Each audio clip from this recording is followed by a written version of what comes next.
Bună, Rac! Bine ai venit și mă bucur să te am aici alături de mine. Hai să vedem pentru tine ce urmează în conexiunea ta cu această persoană pe care tu o iubești. Am să te rog să te gândești la această persoană, să o aduci pe ecranul tău mental și să te gândești de asemenea la felul în care voi ați interacționat ultima dată când v-ați văzut. Și vreau să văd un mesaj ca energie generală din acest oracol. Psychic Tarot of the Heart. Vreau un mesaj pentru Rac. Bineînțeles, mi-am spus, rugăciunile și intențiile este foarte important, nu doar pentru tine, cât și pentru mine. Cartea ta, faetonul. Faetonul anunță mișcare, anunță aliniere, anunță triumf, anunță reușită. În planul acesta al relațiilor se pare că poate să apară o oarecare aliniere și nu oarecare, pentru că nu e tocmai potrivit spus, aliniere între energiile tale și ale acestei persoane. Iar la baza pachetului văd acest 8 de monede care vorbește despre efort dedicat, cumva după o perioadă, sau e posibil ca această legătură de dragoste pe care tu o ai cu această persoană să te ajute și să devii mai productiv în planul muncii tale, în cariera ta, în jobul tău. Să depui mai mult efort și cu mai multă pasiune, cu mai multă deschidere spre așa ceva. Și văd și cartea Steaua, care vine cu vindecare și vindecare în planul stabilității tale materiale, pentru că avem prima chakră, primul centru energetic, chakra rădăcină. Ok. Hai să vedem acum în ceea ce privește energia ta în această conexiune din tarot. Ce simți tu acum, conștient sau inconștient? Unde ești tu în raport cu această legătură? Ce reflectă prezența ta în această legătură? Hai să vedem. Care este energia ta în această legătură? Ce reflectă prezența ta în această conexiune? Luna. Este tocmai cartea ta sau poate ai și pești pe harta natală. Luna vine cu secret, cu întuneric, uneori cu decepție.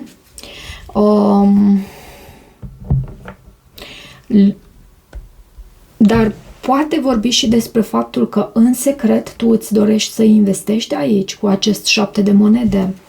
Poate nu ai mărturisit acest lucru. Luna este și o carte a subconștientului și mai ales a intuiției tale. Ești foarte bine conectat cu intuiția ta și poate comunici în planul intuitiv. Tu descoperi anumite adevăruri pe care le primești într-un mod irațional, dar sunt adevăruri despre realitatea în care trăim. Chiar dacă nu îți explici cum știi anumite lucruri, tu le știi, le cunoști. 9 de cupe. 9 de cupe este o carte a dorințelor împlinite și judecata. Da, eu cred că în secret tu îți dorești să investești în această conexiune mai mult. Până la urmă avem și acest 8 de monede care vorbește despre efort susținut. 9 de cupe este tot din elementul apă. Aparține elementului apă. Și judecata de aici, regele de monede.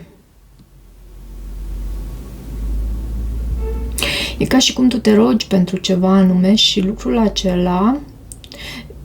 pentru lucrul acela tu ești ghidat de divinitate, de Arhanghelul Gabriel, posibil să primești anumite mesaje cu această carte judecata.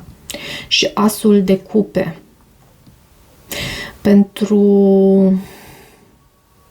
ți se deschide inima. Nu am să spun un nou început cu iubire, deși e posibil și acest lucru, dar ți se deschide inima mai mult pentru ceea ce tu faci. Poate ai de a face cu un semn de pământ sau pur și simplu reprezintă afacerea ta, abundența ta, prosperitatea și stabilitatea ta, acest rege de monede. În energia celuilalt, unde se află celălalt, unde se află cealaltă persoană, ce simte, ce gândește, cum percepe conexiunea, cum se poziționează această persoană față de tine. 3 de cupe. Bucurie. Este o carte a bucuriei și din nou faetonul își dorește reuniune cu tine. Faetonul, bineînțeles, te reprezintă pe tine și regele de bâte poți să ai de a face poate cu un semn de foc.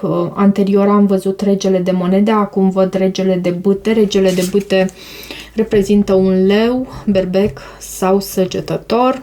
Semnele de pământ cred că le-am menționat anterior. De ce 3 de cupe? În felul în care se poziționează cealaltă persoană față de tine. Cavalerul de cupe. Are această persoană, cred că simte și ea lucrurile intuitiv, pentru că aici am sentimentul că tu nu mărturisești neapărat într-un mod vădit, într-un mod cunoscut de toți cei din jurul tău și nici de această persoană, faptul că îți dorești să investești aici. Dar această persoană cunoaște lucrurile acestea și, și faptul că tu îți dorești să investești în această conexiune reprezintă o mare bucurie pentru această persoană. Își dorește reuniune, are această ofertă de dragoste. Cavalerul de cupe aduce și comunicare foarte plăcută, romantică. Cavalerii reprezintă comunicarea și avem 7 de bâte la baza pachetului și 5 de spade, 5 de bâte, 3 de monede. Posibil să cunoști de ceva timp această persoană, pentru că văd, sau posibil să nu, posibil și să da, posibil și să nu, ok? Și spun asta pentru că văd acest 5 de spade, 5 de bâte. Cumva această persoană încearcă să țină la distanță, ceea ce înseamnă conflict, competiție, decepție, posesivitate, gelozie, lucruri din acestea care nu duc la ceva bun. Și încearcă să le țină la distanță de această conexiune. Legătura voastră actuală, care este dinamica principală dintre voi, ce vă unește sau separă, ce se întâmplă din punct de vedere energetic între voi în prezent. Hai să vedem. Ce se întâmplă din punct de vedere energetic între voi în prezent. Regele de cupe. Regele de cupe este regele iubirii, este energia masculină care iubește și regina de monede. Poți fi tu sau e vorba despre dinamica dintre voi aici cu această carte Regina de monede și regele de cupe. Da, puteți să fiți amândoi aici. Văd și justiția și pajul de spade. Pajul de spade reprezintă un copil, este și cartea spionului, știm acest lucru, dar reprezintă și un copil extrem de isteț, extrem de capabil în planul acesta mental. Foarte curios este această energie, foarte curioasă este această energie a pajului de spade. Și această carte Justiția poate să vorbească și despre o decizie sau despre un contract între tine și această persoană. Depinde acum de ceea ce îți dorești tu până la urmă. De ce regele de cupe? De ce regele de cupe? în legătura voastră actuală, ce se întâmplă în planul energetic între voi în prezent. De ce acest rege de cupe? Împărăteasa. Posibilitatea de a crește reprezintă această carte împărăteasa. Și puterea. Poate ai leu sau taur balanță de asemenea pe harta natală sau această persoană.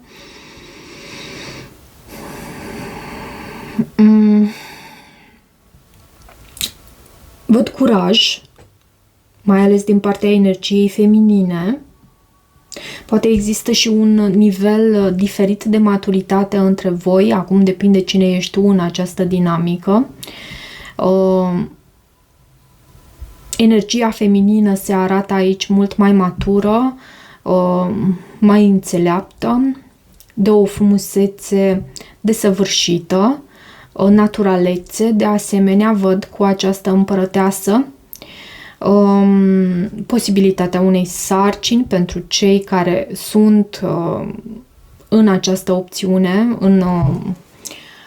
care își doresc sau care sunt la vârsta, care pot să procreeze, sau creștere în planul proiectelor, pentru că și proiectele reprezintă copiii noștri, mai ales un proiect de suflet, nu? Reprezintă copilul nostru, reprezintă copilul nostru pe care îl creștem și căruia îi dăm viață. Noi facem acest lucru. Ok. Ce se vindecă în această conexiune? Karmă, lecții, traume sau tipare care se transformă prin această legătură? Ce lecție spirituală sau rană se reactivează și se cere vindecată? Diavolul. Este o carte a toxicității. Este o carte a abuzului. Și cavalerul de bâte.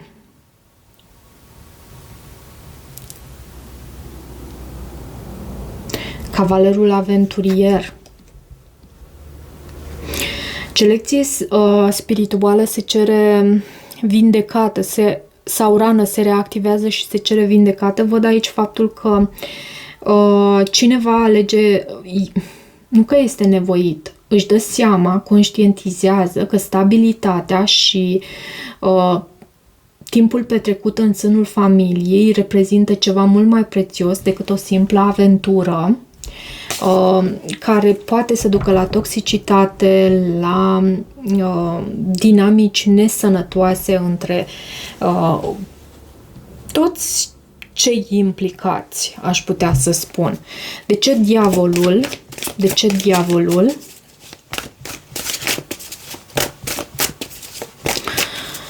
În lecția spirituală sau rana ce se reactivează și se cere vindecată. De ce diavolul? Uite că a venit o carte, asul de cupe. Iubirea. Iubirea este răspunsul și soluția în același timp. Avem și nebunul.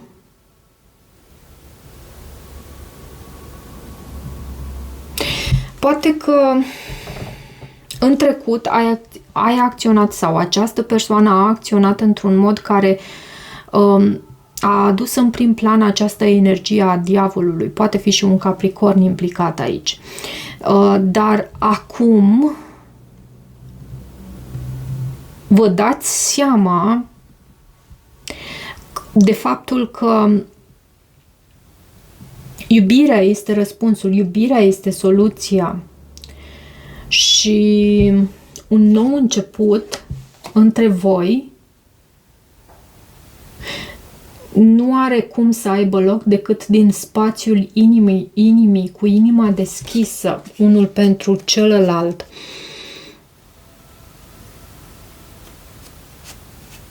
Da, poate nu ai luat suficient de în serios această legătură, dar timpul trecând și petrecându-se între voi, ți-ai dat seama de importanța acestei relații și de faptul că e necesar să vindeci această energie a diavolului și să aduci iubire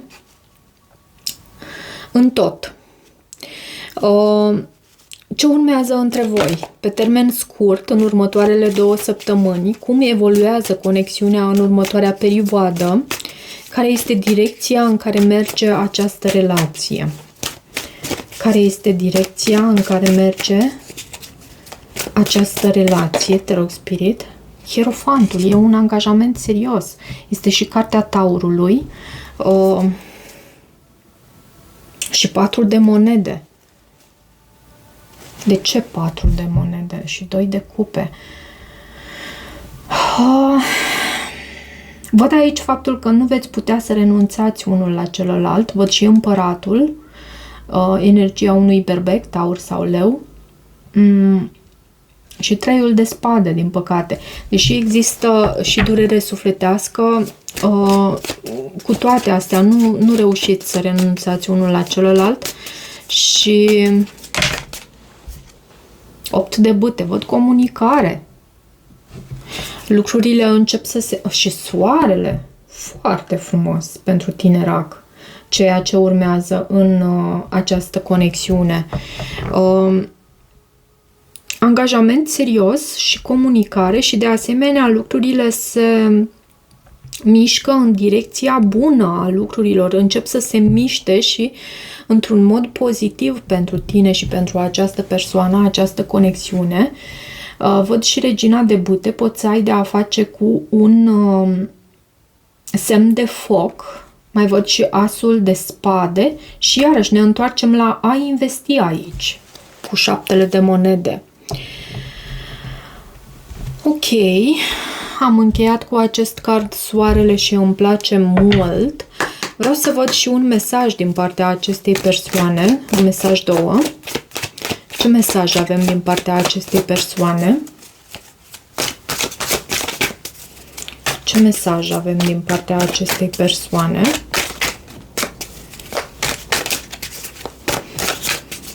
Ce mesaj avem din partea acestei persoane?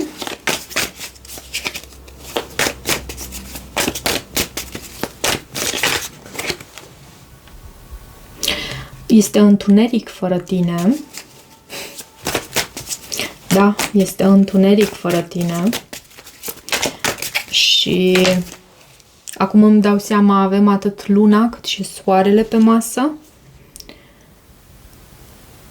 Aceste sentimente mă macină pe interior.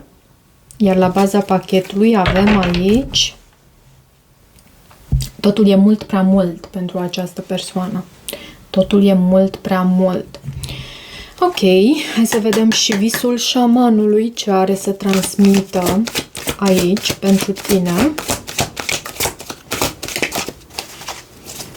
Visul șamanului pentru Rac. Care e mesajul pentru Rac?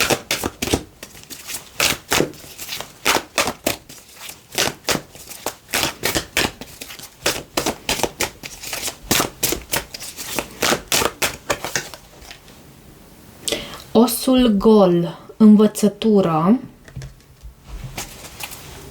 Iar la baza pachetului avem furtuna perfectă, curajul de a trăi pe deplin. Hai să văd și dacă găsim. Da, la pagina 102 avem explicația acestui card, osul gol. Învățătură, smerenie, a fi gol pentru ca vântul spiritului să respire prin tine. Șamanii își fac fluiere din osul gol al aripii de vultur. Apariția osului gol te invită să te golești de noțiunile despre cine ești, să-ți verifici ego-ul și să accepti că ceea ce se întâmplă nu are legătură cu tine. Renunță la nevoia de a avea dreptate și de a-ți exprima opinia, deoarece nu vei schimba nimic în acest moment. Ești chemat să practici smerenia. Scoate-ți sufletul din tine și ascultă cum vântul suflă prin tine și te face să cânți ca un flaut. Învață limbajul furtunii și înțelege mesajul din briza de vară. Te așteaptă o comunicare importantă. Smerenia este calea cea mai rapidă de a deveni caosul gol. Renunță la toate ideile și aș mai adăuga și jertfelnicia aici. Smerenia și jertfelnicia. Renunță la toate ideile și titlurile care îți întăresc ego-ul. Renunță la rolul de om de acțiune și permite ca lucrurile să se întâmple de la sine. Amintește-ți că poți realiza aproape orice dacă ești dispus să lași pe altcineva să-și asume meritele. Osul gol vine să te avertizeze să crezi doar 50% din ceea ce cred alții și doar 10% din ceea ce crezi tu. Ai încredere în experiența ta, nu în ce ai citit în cărțile sacre sau în textele sfinte. Astfel vei putea să transformi pericolul aparent în oportunitate. Amintește-ți că ești un nesemnificativ grăunte de nisip în marea schemă a vieții, unul la fel de important ca și cel mai strălucitor soare. Ce frumos! Foarte frumos! Cam atât pentru această citire, dragilor, și iarăși am trecut peste 20 de minute. Dacă rezonați cu acest mesaj, nu uitați să vă abonați canalului, să mai treceți pe aici, să-mi lăsați o apreciere și un feedback al vostru. Eu vă mulțumesc și toate bune!